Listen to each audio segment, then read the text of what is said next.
तर काय म्हणता, आज आम्ही चाललो होतो शेगाव शहर. मग काय, पहिले पेट्रोल पंपावर आलो. पेट्रोल वगैरे भरल्यानंतर आम्ही निघालो रस्त्यानं. जरासा रस्त्यानं मस्त्या वगैरे करत. आम्हाला एक गाव लागते, त्या गावात यायचं म्हणणं होतं किंवा रस वगैरे पिऊ. मग इथं काय रस वगैरे पेलो. मग काय इथं जरासा मस्कऱ्या वगैरे केल्या. इथून मग निघालो आम्ही शेगावच्या रस्त्यानं. मग काय तेवढं तर शेगाव आलो. शेगावमध्ये गाडी वगैरे पार्किंग लावली. त्याच्यानंतर आम्ही मंदिरात जाण्यासाठी गेलो. मंदिरात आल्यावर चप्पल वगैरे लावल्या. त्यानंतर निघालो पाय लागेल लाईनीत आलो. या घरात जरासा वेगळाच ताल चालू होता म्हणे. गेले गरमी होऊन राहिली म्हणे. काय तिथून पाय वगैरे लागून बाहेर आलो. इथं थोडंसं बसलो आपण सगळेजण.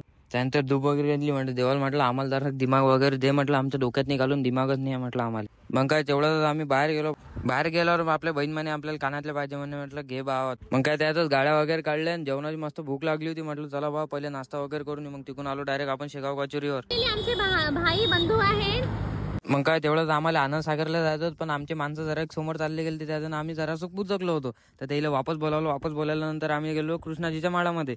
तिथं गेलो तसंही, पण हा पोरगा काय मी देवा कोणाचा होता काय होता, मला घेऊनच चल म्हणे, लवकरच चल म्हणे माझ्यासोबत काहून तर. मग काय तिथून आम्ही निघाल्यावर म्हटलं मंदिरासमोर आलो तर म्हटलं एक सामान मेन राहिलं. म्हटलं आपला प्रसाद घ्यायचा राहिला. मग काय इथं आलो, पेढे वगैरे चला भेटू मग आता आपण पुढच्या ब्लॉग मध्ये. तोपर्यंत आपल्याला फॉलो करून ठेवा.